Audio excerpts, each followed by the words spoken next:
জয় হিন্দ জয় ভারত। এখন আমি গুয়াহাটি হাবে আছি।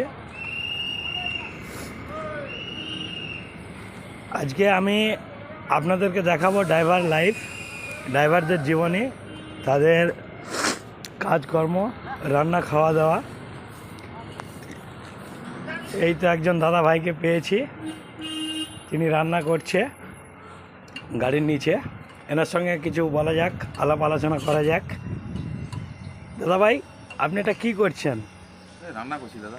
আচ্ছা, তাহলে আপনি কি এই গাড়ির ড্রাইভার? হ্যাঁ দাদা, আচ্ছা, আপনাদের রান্না খাওয়া দাওয়া সব কিছু কি এইভাবেই? কী করবো দাদা, আমাদের তো ড্রাইভারই লাইফ। গাড়ির ওপরে তো রান্না করতে দেবে না, আর রিস্ক হয়ে যাবে। BS6-এর গাড়ি, বাই চান্স কোনো রকম দুর্ঘটনা ঘটতে পারে না। আচ্ছা, তো এখন আপনি কি রান্না করছেন? কী করবো দাদা, এখানে কিছু পেলাম না, আর কয়েকদিন ধরেই চিকেন খাবো ইচ্ছা করছে। আজকে বারটাও খুব ভালো, শুক্রবার। তো আচ্ছা সেদিন আজকে ভাবলাম চিকেন, তো নিয়ে এসছি 500 গ্রাম চিকেন নিয়ে এসছি। আচ্ছা, চিকেন কষা দিয়ে একটু ভাত খাবো ভাবছি, অনেক কদিন বাড়ি যাওয়া হয় না। তাহলে তো এখন আপনি এর মধ্যে কি কি দিয়েছেন? এটাতে দেওয়া আছে আপনার পেঁয়াজ আছে, কাঁচা লঙ্কা আছে, সিমলা মির্চা আছে, টমেটো আছে, আদা আছে, রসুন আছে, বা সব মশলা দেওয়া আছে। এখন আচ্ছা। মশলাটা কমপ্লিট হচ্ছে, মশলাটা কমপ্লিট হলে তারপরে এই আলু ভাজা আছে, এই টমেটো আছে, ধনে পাতা আছে। তাহলে আপনাদের জীবনে কি এই মতোই কাটছে, যে গাড়ির ভিতরে খাওয়া দাওয়া আর রান্না করা গাড়ির বাইরে? হ্যাঁ, কী করবো, এইভাবেই তো আমাদের ড্রাইভার লাইফ, তো এইভাবেই চলে না। আপনি এই যে আমরা দেখেছি অনেক বাড়িতে কত সুন্দর সুন্দর কিচেন বানিয়ে মেয়েরা সুন্দর সুন্দর রান্না করে, কত সুন্দরভাবে একের পর এক সেট থাকে। তাহলে আপনাদের সেই সবগুলো তো কিছুই নেই। দেখুন, আমরা ড্রাইভার লাইফ, আমরা যদি আমাদের যে দুঃখ কষ্ট যন্ত্রণার কথা, দেখুন এখানে পাশে নোংরা পড়াছে, আবর্জনা পড়াছে, পাশে বস্তি, এদিকে চারিদিকে গাড়ি লেগে আছে। গাড়ির তলাতে এই দেখুন, এই যে গাড়িটার মার্কার, এখানে তো হয়তো বহু কিছু লেগে আছে, পায়খানা টায়খানা হাবি যাবে, বহু কিছু লেগে থাকতে পারে রাস্তায় গাড়ি চলার সময়। তো তারপরে আমাদেরকে এখানে রান্না করে খেতে হচ্ছে, কারণ আমাদের পেটটাতে আমাদের চালাতে হবে। আমাদের কষ্টের কথা, দুঃখের কথা যদি সকলে জানতে পারে, বা সকলে যদি বুঝতে পারে, বা পরিবারও যদি বুঝতে পারে, হয়তো বলবে যে না, তোমাদেরকে গাড়ি চালাতে যেতে হবে। কী করবো? তারপরেও আপনারা এত কষ্ট করে, এত পরিশ্রম করে যে ভারতবর্ষের অর্থনৈতিকে আপনারা 60% সহযোগিতা করছেন। ভুল কথা। আমরা যদি ভারতের অর্থনীতিকে এগিয়ে নিয়ে যেতাম, তাহলে নিশ্চয়ই ভারতবাসী, আজকে ভারতের হয়তো 130-140 কোটি মানুষ ভারতবর্ষে বাস করছে, তাহলে ড্রাইভারদেরকে সকলে কেন এত লাঞ্ছিত বঞ্চিত করছে? আজকে ভারতবর্ষে কম বেশি 22 কোটি ড্রাইভার, কিন্তু ড্রাইভারদেরকে কেউ সম্মান করে না। এত কিছু করার পরও আমরা যে, আপনি যে বললেন যে আমরা ভারতের অর্থনীতিকে এগিয়ে নিয়ে যাচ্ছি, দাদা যদি অর্থনীতিকে এগিয়ে নিয়ে যেতাম, তাহলে আমাদেরকে সম্মান করতে লোকে। কিন্তু আমরা তো জানি, যদি ট্রাক বন্ধ হয়ে যায়, ট্রাকের পিছনে কেন্দ্র সরকার, রাজ্য সরকার যে ইনকামটা করছে, সেই ইনকামের টাকা দিয়েই সারা দেশটা চলছে, রাজ্য চলছে, স্টেট চলছে। দেখুন দাদা, এই বিষয় নিয়ে কিছু বলতে গেলে আমার কিছু কথা বলতে ইচ্ছা করে। শুধু ট্রাক নয়, ড্রাইভার তো শুধু ট্রাকের ড্রাইভার নয়, বাসের ড্রাইভার, সে নিজের জীবনের ঝুঁকি নিয়ে একটা প্যাসেঞ্জারকে নিয়ে সে রিস্ক নিয়ে যাচ্ছে। এমনকি প্রধানমন্ত্রী, তিনিও তো পিছনের সিটে বসেন, তার ড্রাইভার সামনের সিটে বসে। মুখ্যমন্ত্রী, সকলে ড্রাইভাররা সামনের সিটে বসে নিজের জীবনকে বাজি ধরে কিন্তু দেশের মানুষ সেটা বুঝলে তো আমরা। দেখেন দাদা ভাই রান্না করছে এখনও পর্যন্ত, এখন হয়তো চিকেনটা দিয়েই দিয়েছে। এই যে সুন্দর একটা স্যান্ড গন্ধ, এতেই তো মনে হচ্ছে আমারই খিদে বেড়ে গেল। আমার সঙ্গে বেশি বলছেন না। না না না না না না, আমরা অনেক হোটেল, রেস্টুরেন্ট, এমনকি বাড়িতেও অনেক অনুষ্ঠানেও খেয়েছি, কিন্তু এই যে সুগন্ধি ছড়াচ্ছে, আপনি এতে কি কি দিয়েছেন? এতে দেওয়া আছে মশলা, যেমন যে মতো নর্মাল মশলা লাগে সেই মতোই দেওয়া আছে। টমেটো, কাঁচা লঙ্কা, পেঁয়াজ, হ্যাঁ, সিমলা মির্চা দেওয়া আছে, এইসব দিয়েই, আদা রসুন, এই নর্মাল মশলাই দেওয়া আছে। তো এই নর্মাল মশলার মধ্যে এত সুন্দর একটা কালার এসছে, তার সঙ্গে সঙ্গে এত সুন্দর সুগন্ধি ছড়াচ্ছে। হ্যাঁ দাদা, একটু বেশি বলছেন, যেহেতু আমরা গাড়িতে আছি, তো বাইরে রয়েছি। আচ্ছা, তো যাই হোক, উৎসাহ দিচ্ছেন, না না না, বোঝাতে চাইছেন যে আমরা ভালো খাচ্ছি, কিন্তু দাদা ভিতরের কষ্ট তো কাউকে বলতে পারবো না। আচ্ছা সেটা যাই হোক, আরেকটা কথা আমাকে বলুন, যে যেহেতু আপনারা ড্রাইভারি করছেন মানে সমাজসেবামূলক একটা কাজ করছেন। সমাজসেবার সবথেকে গুরুত্বপূর্ণ ভূমিকা আপনাদের। খাদ্যদ্রব্য থেকে শুরু করে ঔষধ, যাবতীয় সরঞ্জাম সব কিছু আপনারাই বহন করছেন। তো সারা ভারতবাসীর জন্য আপনার কি বার্তা আছে একটু তুলে দিন। দেখুন, ভারতবাসীর জন্য আমার একটা বার্তা থাকবে। আমরা অনেক সময় অনেক জায়গায় স্লোগানে শুনেছি জয় জওয়ান জয় কিষান, এই যে শব্দ দুটো বলা হয়, কিন্তু সেখানে জয় ড্রাইভার বলা হয় না।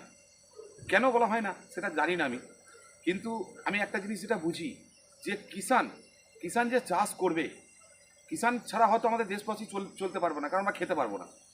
কিন্তু সেই কিষান যে চাষ করবে, চাষের সামগ্রী জিনিস প্রত্যেকটা কিন্তু আমরা ড্রাইভার ভাইরাই বহন করে নিয়ে আসি। একদম ঠিক। যেমন রাসায়নিক সার থেকে শুরু করে বিচন থেকে শুরু করে সব কিছু আমরাই বহন করে নিয়ে আসি। ঠিক সেম জিনিস আমাদের যাদেরকে আমরা বলছি জয় মানে জওয়ান, যারা দেশের জন্য রক্ষা কবচ, দেশকে নিজের ভুক্তি আগলে রেখেছে, তারা অনেকে গুলি খেয়ে হয়তো শহীদ হয়ে যায়, কিন্তু সেই তাদের কাছেও প্রত্যেকটা খাবার সামগ্রী থেকে শুরু করে আসবাবপত্র থেকে শুরু করে পোশাক থেকে শুরু করে সব কিছু ড্রাইভার ভাইরা বহন করে নিয়ে যায়। একদম। কিন্তু তারপরও ড্রাইভারদের জন্য একবার কেউ স্লোগান দেয় না। এটা হচ্ছে আমাদের মনের দুঃখ, যে ড্রাইভারদের জন্য যদি কেউ একবার বলতো যে জয় কিষান জয় জওয়ান জয় ড্রাইভার, এটা যদি বলতো হয়তো আমাদের বুকটা ঠান্ডা হতো, আমরা হয়তো মনের তো আনন্দ পেতাম। এটাই হচ্ছে আমার দেশবাসীর কাছে বার্তা।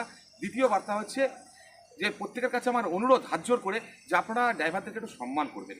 ড্রাইভাররাও তো আপনাদের মতোই একজন মানুষ, তারা তো দেশের জন্য লড়াই করছে, ভারতের অর্থনীতিকে এগিয়ে নিয়ে যাওয়ার জন্য লড়াই করছে, যেটা আপনি বললেন একটু আগে। তো ঠিক আমরা যদি এত কিছু করে থাকি, তাহলে আমাদের জন্য একটু সম্মান কেন আমাদের কাছে নেই, একটু ভালোবাসা কেন? কিন্তু আমরা তো শুনেছি ড্রাইভারদের জন্য অনেক কিছু ফেসিলিটি, সুযোগ সুবিধা সরকার দিয়ে রেখেছে, কিন্তু সেগুলো কি আপনারা পাচ্ছেন না? আজ পর্যন্ত তো আমি কোনো কিছু শুনিনি। আজ পর্যন্ত একটা ড্রাইভারকে কোনো জিনিসটা সরকার আজ পর্যন্ত প্রকাশে আনেনি, কোনো জিনিসটা সরকারকে দিচ্ছে না। ড্রাইভাররা আমাদের সকলে কিন্তু আমরা ড্রাইভার মানে আমরা গরিব এবং মধ্যবিত্ত ঘরের ছেলে। আমরা কিন্তু করোড়পতি ঘরের ছেলে নয়, ভালো শিক্ষিতও নয়, তাহলে তো হয়তো গাড়ি চালাতে আসতাম না। কিন্তু সেই ড্রাইভারের পরিবারকে না দিচ্ছে একটা সরকার কোনো ঘর, না দিচ্ছে ভালো কোনো জিনিস, না দিচ্ছে অন্য কোনো কিছু ড্রাইভারদেরকে দিচ্ছে। কিন্তু আমরা যতদূর শুনে এসেছি ড্রাইভারদের জন্য সরকার আপনার মেডিক্লেম, ইন্স্যুরেন্স, পেনশন যোজনা, আরও অনেক কিছু আপনাদের রাস্তায় চলার জন্য সবসময় সহযোগিতা পুলিশ প্রশাসন দ্বারা।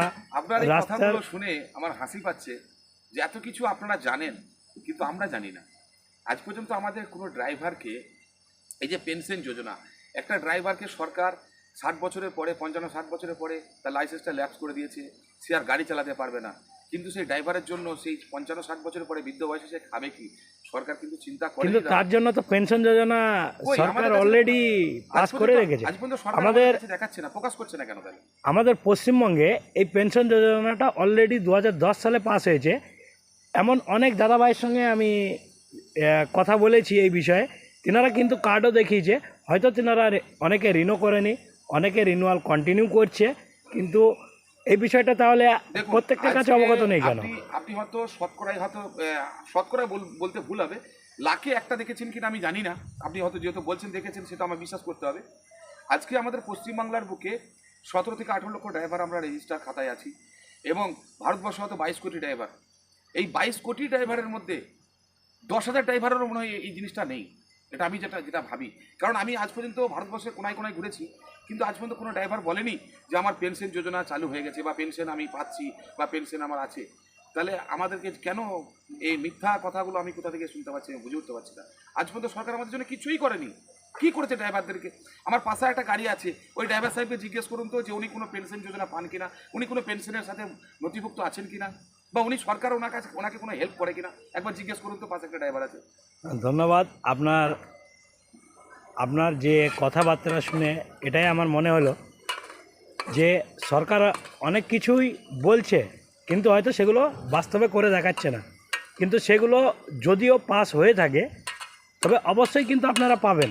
দাদা, কিন্তু তার জন্য আমাদের ড্রাইভারদের কথা শোনার মতো, ড্রাইভারদের দুঃখের কথা শোনার মতো, বেদনার কথা শোনার মতো, যন্ত্রণার কথা শোনার মতো ভারতবর্ষের কোনো মানুষকে আমরা পাইনি আজ পর্যন্ত। আমাদের নিজেদের দুঃখের কথা যখন আমরা 5টা ড্রাইভার একত্রিত হয়ে বসি, একে অপরের দুঃখের কথাগুলো যখন বলে না, চোখ দিয়ে অশ্রু ঝরঝর করে ঝরে যায় দাদা। যে আমাদের কথাগুলো বোঝার মতো কেউ নেই, আমাদের কথা নিজেদেরকেই আমাদের কষ্ট চেপে রাখতে হয়, বুঝতে হয়, এছাড়া কিছু করার নেই আমার। যাক, ভিডিওটা অনেক বড় হচ্ছে, আপনার সঙ্গে কথা বলে অনেক ভালো লাগলো।